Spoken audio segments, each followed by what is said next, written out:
Hello everybody, same night, different review. Down at the Spencer Arms here, having a lovely time. This time I put the mic on, I remembered to put the mic on.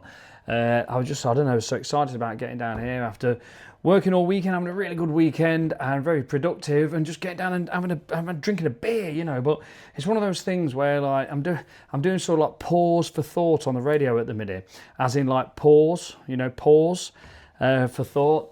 On Ellen Radio, and you know, I've got lots of things that I pause for thoughts about, and lots of things I consider and think about, and that.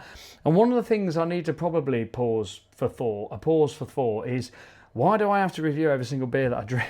It's almost like, let's drink a beer and not review it. Well, I do that, and I will do that after I've done this beer review, because I'm going to catch up, like I've said, to my fellow YouTubers and drink a couple of beers. Anyway, so I've not got a tap outside anymore. I'd normally like go and swill my glass out. So here's the one I've had from the last beer, left itself all over the glass. I've got no kitchen, disconnected to everything's gone. So like I'm really like hand over like mouth trying to sustainably clean my glasses really well without using things like dishwashers and things like that. But anyway, sustainably, I'm not being sustainable. I mean, in that way, I try to be more like singly cleaning the glasses rather than putting them in my dishwasher. Anyway, shut up, Speno. I've got this great beer from Abbeydale Road. Oh, I say that every time. So, you know, like I've been trying to say electric car because we've moved to the dark side. We've got an electric car now. It's great. I do love it, actually, to be fair. But I keep saying electric guitar because I'm a musician.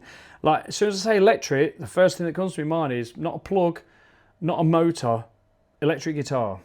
So when I say Abbeydale Brewery, the first thing that comes to my mind is Abbeydale Road, because we did the Abbeydale Road Beer Festival, which, if you ever get to do, is fantastic. One long road, loads of places to drink down there. The festival is fantastic, and they cater for a lot of people running through them pubs. I mean, honestly, the service wasn't slow at all. There was like probably 40 deep at the bar sometimes in a big long queue going out of the place, and they still managed to get you served relatively quickly, which I thought was fantastic, because let's face it, on a beer festival, what do we want? Beer. Anyway, I bought a box of Abbeydale Brewery's beer, and I think this is the first one I've brought to the channel, actually. I don't know why. I think I've enjoyed them with my mate here. And so, yeah, I've got a few left. So I'll just talk about this. So it's like Okarito.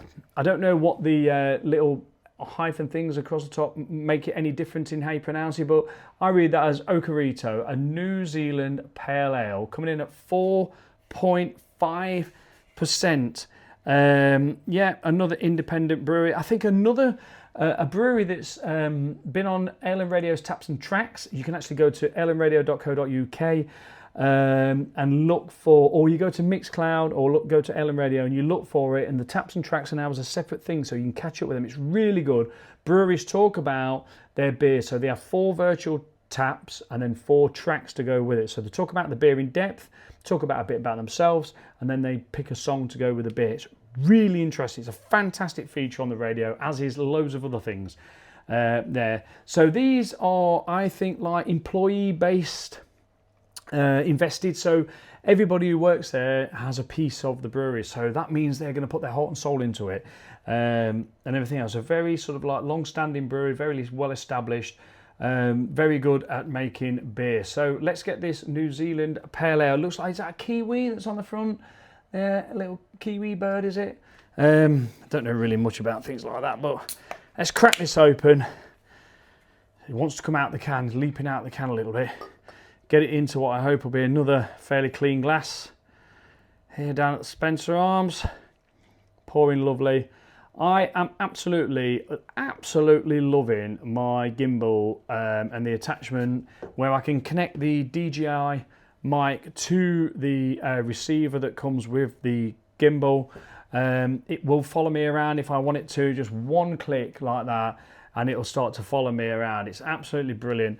But when I'm doing these reviews, I just like it to be like that, and so I can move around and everything else. But I love the light, because the light on the front is like, and I can have it, I'm having it at about this brightness because I just don't think it overpowers the look of the beer. So that really is showing the beer for exactly how I see it. Exactly the colour. Here it can be a little bit more darker there. You can see it is a very light, sort of like goldeny, orangey colour. Oh my God, I thought something were coming to the blimmin' side. I thought something were here just then. I've just had a notification come onto the screen and it literally, I thought, hey, oh, someone's there. Blimmin' out, it is Halloween, isn't it? It's getting towards Halloween. But like I say, at the minute, the fireworks have been going, well, I haven't said it yet, but fireworks have been going off for about the last 2 or 3 weeks. We got all the Diwali celebrations here, which is brilliant. I've actually been there one year. Super crowded, but really lovely, friendly, brilliant, really good atmosphere. And the food as well, and the just absolutely brilliant. But they've been doing a lot of celebrating with the fireworks. And it's just been fireworks, fireworks, fireworks, fireworks. I love fireworks. There's been some good displays. But 3 o'clock in the morning they've been going off some nights. So, and they're even going off now. But anyway, it's all good fun, isn't it? Great beer, lovely white head. Looks quite full-bodied, really, for a 4.5%. New Zealand, so there's going to be some New Zealand hops in there, I am sure. Right, let's get into this beer. Stop waffling on, but it is my trademark. 980 subscribers on YouTube at the minute. Thank you so much. I'm really, really looking forward, hopefully, to get to 1,000. I'm just trying to think, if I get to 1,000, what will I do? What beer will I drink to celebrate getting to 1,000? Probably put some suggestions in the comments of a beer you'd like me to drink to celebrate getting to 1,000 subscribers, because I can feel it in my bone, it's coming. I'm never going to make any money from it, because you need about 4,000 watch hours to get any money. I'm not interested in making money from YouTube. I'm interested in sharing good beers, chatting to you, making you smile. But one of the things I'd love to do, because I could do it through StreamYard and go live on YouTube through StreamYard, but I'd love to go live on YouTube and bring Wednesday Waffle to YouTube. I've already mentioned that. Right, get into this beer, Speno. Shut up waffling. Not a lot on the nose because of this nice, thick, dense head.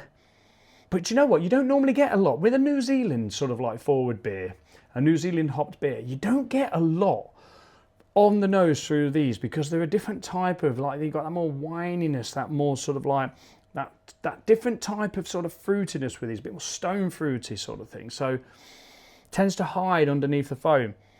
Right, it smells moreish though, that's what I mean. Citrus fruits, very in your face, stone fruity, like a little bit backward depths. Right, let's get into this. Cheers. 4.5%.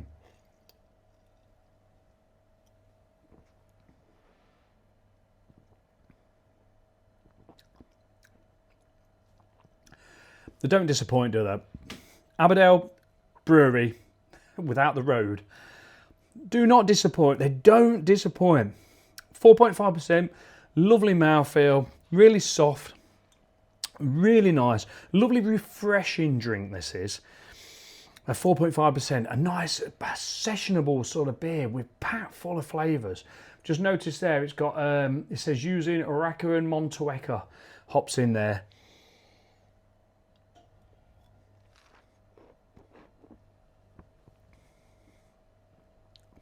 Bright and fresh, moreish, definite sort of winey, sort of like not massive amounts. I'm getting quite that stone fruity type of taste. Now, when I talk about stone fruits, I don't really get all that, like that mangoey sort of stuff. The only way I can describe it is like there's so many people who say, oh, stone fruit, and I go, right, what stone fruit? And it catches them out, because it's just, I don't know, I can't think of the, well, if it's stone fruity, what are you thinking of? Well, with me, if someone says to me, Speno, when you say stone fruit, what do you mean? So the only way I can sort of describe it is the citrus fruits are very citrusy, isn't they? You know, they're very citrusy, but the stone fruits are a bit more moreish, a bit more silkier, softer. You know, that sort of like that, like a mango is really silky and sort of almost slimy, isn't it?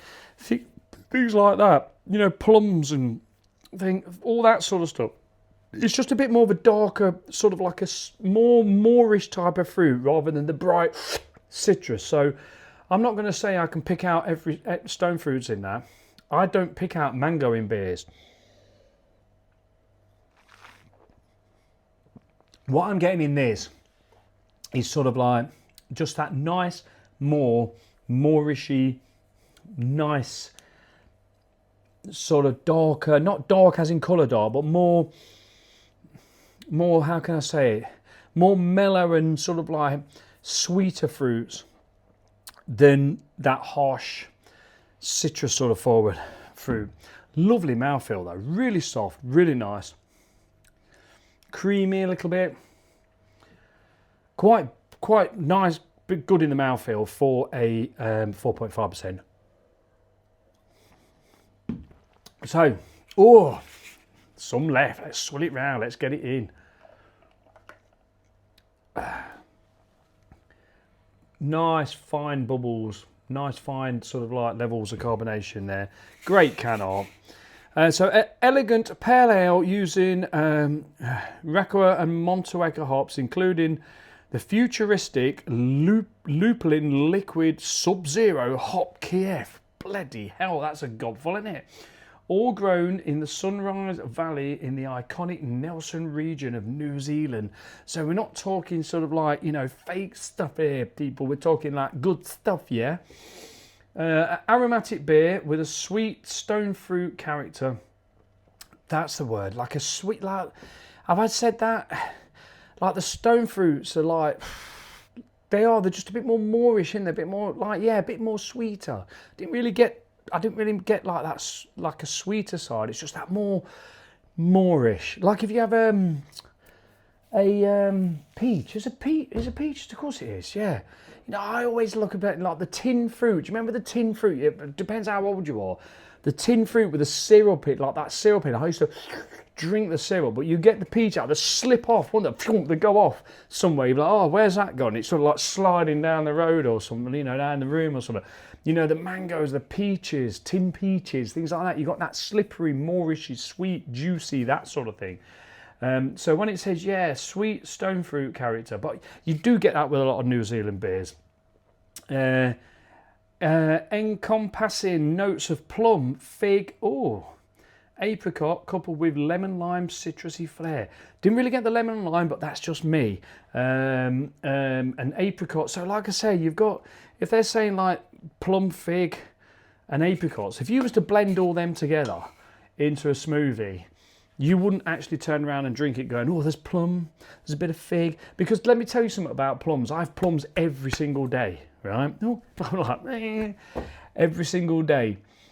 But it just depends when you have the plum. If you get the plum and it's crunchy, it's like, suck your face off. If you get it when it's just right, then you've got like a different taste to when it was suck your face off. If you get it where it's really soft, whatever, you bite into it, then it's like juices running down your face. There's so many different flavours with plums. Figs, yep, I do like figs. They're sticky in there and everything else like that. But yeah, basically apricots, yeah, lovely. I think you used to get tinned apricots as well. But all that sort of stuff blended into one will give you them sort of flavours. So we've got water, barley, wheat, hops, yeast.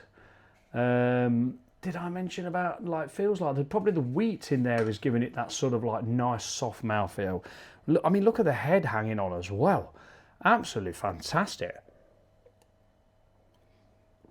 Lovely condition on the beer. Really moorish as it goes down.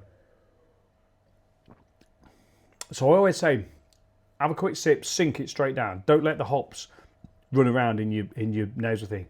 Try and get some of the malts. And it's really, if I crash that down, I am definitely getting some of that wheaty, sort of almost biscuity type of malty taste there. The sort of malt that you get from, say, like a Helles lager or something like that. That type of like malty, bready, almost bready, biscuity sort of malt there. Working alongside them bright hops, that lovely stone fruit, little bit of a citrusy stuff, but I'm not getting loads. I'm really concentrating on that other stuff. Really great beer. Abbeydale Brewery, absolutely fantastic. Had quite a few of their beers now, and they do not disappoint. Cheers, everybody. Stay safe, stay well. I'll decide if I do another one on this Sunday night. I might do. I might just go and sit and watch my YouTubers now. Cheers, everybody.